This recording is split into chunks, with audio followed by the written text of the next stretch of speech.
Um, we go over to the entry draft, and it was intrigued by the picks that Seattle made. I did figure a goalie was coming somewhere within the first three rounds, just because they had only signed Corrine Schroeder, um, and not gotten a backup right away through the exclusive signing window, through the expansion draft or through free agency itself.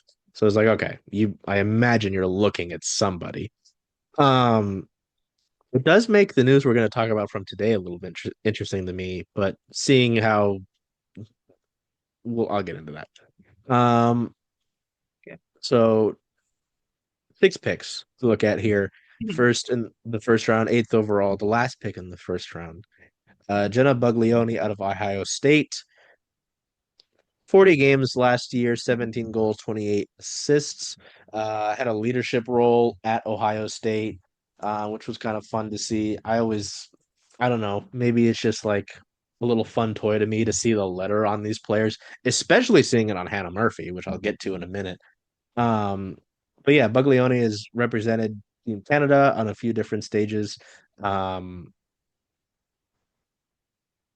Canada U18s World Junior Championships back in 2019, 2020. Has seen a nice steady trek goal scoring wise, at Ohio State, but her best tallying season was back in 21-22 with 44, but has worn the A 2 years ago and the C last year. So interesting to see that. Sylvia, what do you think's best? To read them all, like, and then let you look at these, or do you have thoughts on each of them you'd want to go at? I think I have an overall thought on each of them. So let's Got it. introduce them to the people for people who missed on honestly an incredibly fun draft. I think watching it from I watched it on YouTube. I think there was some issues with presenters talking over the people who are Yes. announcing.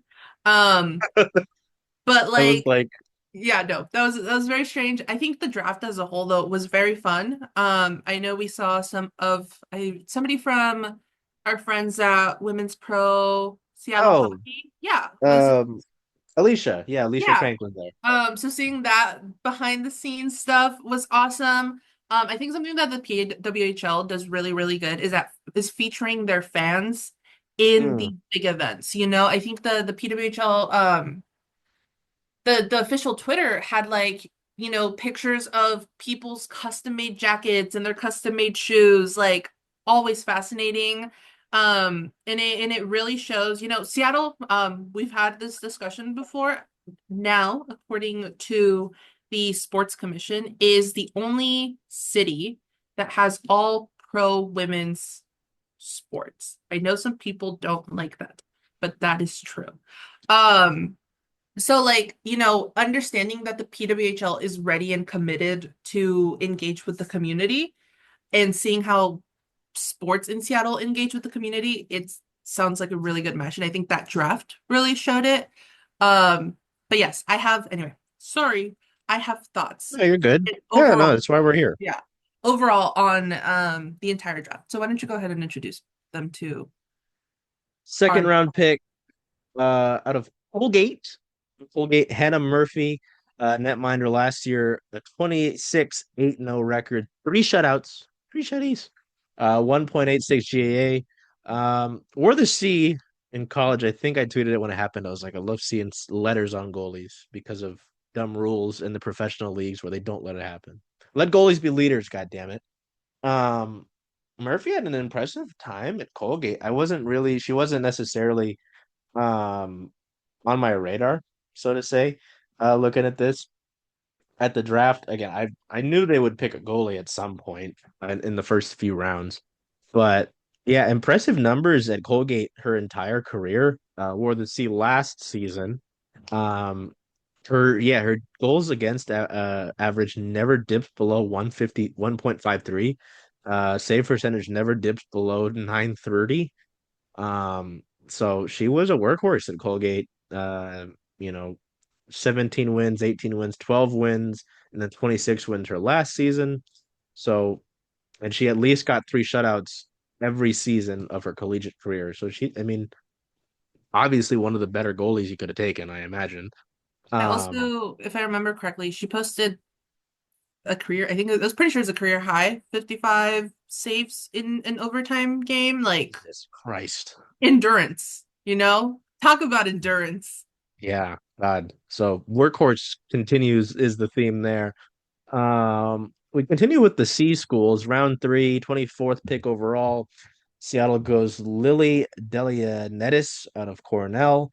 Um, oh, I'm realizing, sorry, I'm looking at the recap from the PWHL website. They don't have the um oops. They don't have the positions listed, which buddy, come on.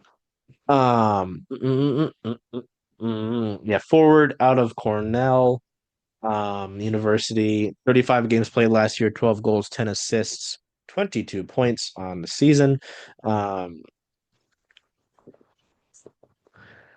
she's always just kind of been around late 20s. Her biggest year at Cornell was her junior season, 23-24. 34 points, 16 goals, 18 assists there. Five total seasons at Cornell, but didn't get into any games. Her first year, 20-21. We go over. Oh, I lost it again. Sorry. Jada Habish out of Connecticut, Yukon, another Yukon player, round four, pick 31 overall. Oops, if I could spell, that would be great, Charles. That would be wonderful if you knew how to do that.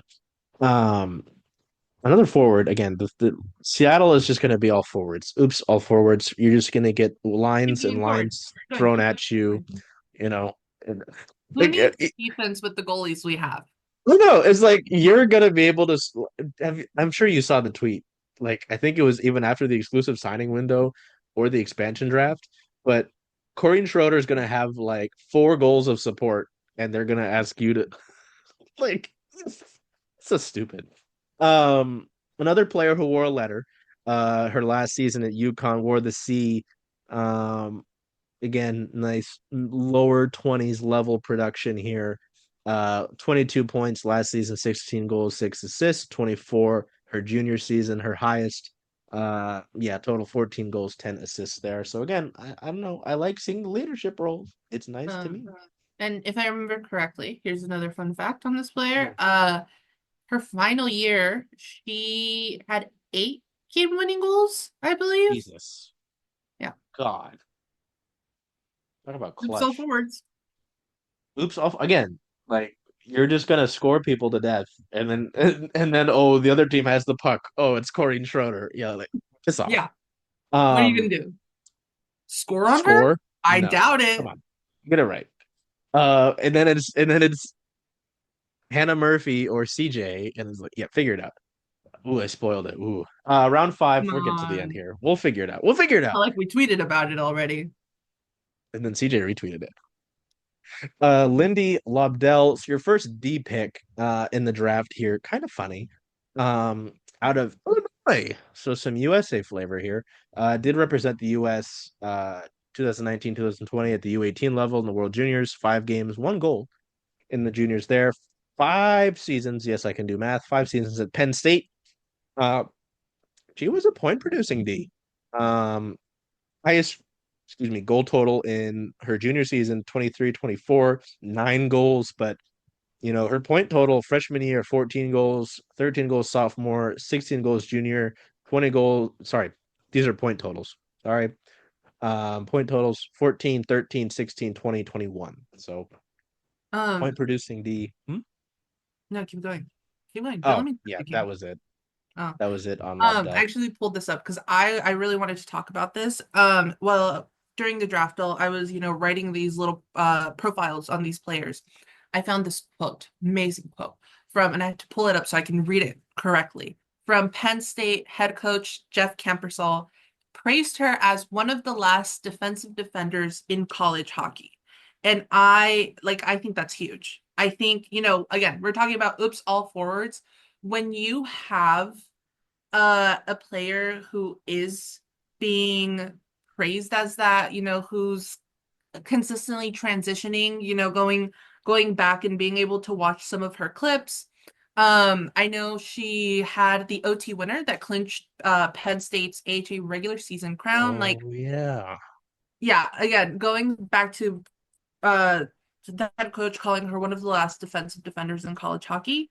Very excited to watch her play. Very excited again to have a defense and to have that kind of skill on our ice. Yeah, and especially I'm gonna go over some of the league awards that they announced because some of the players now on the Seattle roster won awards, and just going back to the first D that Seattle acquired, if I remember correctly, and Caleb Barnes, like yeah, the skill that you're gonna have on your blue line kind of works real. I imagine this was by plan again, Preston GM Megan Turner, but the skill that you'll have from your blue line to move it up to your expansive list of forwards is I'm sure again that is by design. It's not just sure, Caleb Barnes is cool. We'll figure it out. So wrap up the group here. Sixth round, 47th pick overall.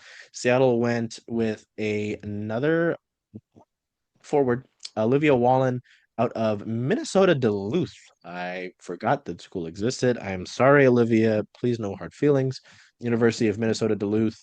Um, 39 games last season, 16 goals, 24 assists. So big point tally for a player that was selected in the sixth round. Spent our first three seasons at Penn State before the move over to Minnesota Duluth for the 23-24 and 24-25 seasons. Um, some big point totals here in college 16 and 14 her first 2 years at Penn State. Then year three blows up 33 points, 17 goals, 16 assists dip in production, so to say, but still the helpers. 6 goals, 18 assists for 24 points, and then the big final season, 40 points, 16 goals, 24 assists. As I mentioned, did represent Team Canada, 2019, 2020, Team Ontario Red U18 for 5 games there. Olivia, it's still kind of funny to see six-round pick rallied 40 points in her last collegiate season. Um, my friend, I turn it over to you. As you mentioned, you did all of the little blurbs for our entry draft tracker during this. What sticks out to you about this group, or if you had something to say about Wallen additionally, because I'm kind of cutting you off here. But yeah, your Uh, thoughts on this group overall for Seattle and or Wallen. no, this is perfect. I got to learn a lot about these players. I was, honestly, that draft went so fast. There were times where I was like backed up, but I got to watch a lot of clips. I got to read some of, that student coverage that these players got. I think what stood out to me in this draft wasn't just like the picks themselves, although they're amazing. Our team now averages about 5'4" in stature. I did the math as the draft was coming in. Very short team. But I think the picks really show like a clear strategy. Um, we're blending like immediate contributors with developmental upside. They obviously didn't reach for size, and we know that because when when Jenna was on during the press section, we were able to talk to the players. Jenna said, I might be small in stature, but I play like I'm 6 feet. So I think, again, they definitely did not go for size or, as we know, did not go too heavy on defense. But it definitely looks like they drafted based on hockey IQ and how they would fit in that system. And you said there's a lot of people with leadership. There's a lot of people who held the seat, Hannah Murphy being one of them. Megan Turner's talked a lot about that leadership, that buy-in into the team. And it really shows that the front office has a real vision for the kind of players that they already have, that core leadership group, and the players that they want to develop who already have that leadership experience. So that's incredibly exciting. I also do for folks who, didn't get to watch draft, didn't get to uh like listen to these players talk. Unfortunately, a lot of the Seattle players were not present, at least towards the end of the draft, but Mm. like the first four were. Um I know Hannah Murphy talked about how she's played with Schroeder already during some camps. Hmm. She said that they play a very similar style. She's excited to learn from her.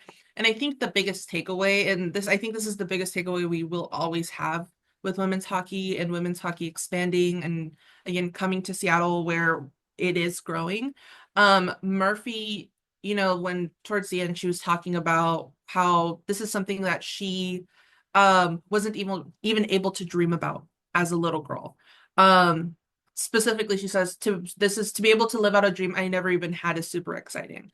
And that's kind of how I'm feeling right now is, this is something, I mean, even with the Kraken, we never expected to get a hockey team for a minute. I thought the Sonics would come back before we got a Kraken or a hockey team here. So to have these two, to have women's hockey, to watch the entry draft and like again, seeing the front office have a genuine vision to what identity their players have, exciting.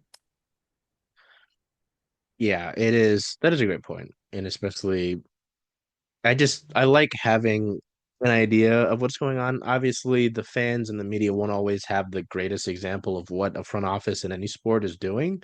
Sometimes it's more clear than others, right? But again, just having this idea, having, the picks and the signings relay what is being told to us, it's nice. It's nice to have. It's nice to like have some sort of track of mind to go along with. Um, and obviously it just adds, essentially lighter fluid to the fire of excitement that's going on. Um, with this team. I was gonna say, you talk about leadership, you brought up, mentioned the players were in the season, the leadership and how this will help culture. I know someone who will help culture. We'll get to that in a minute.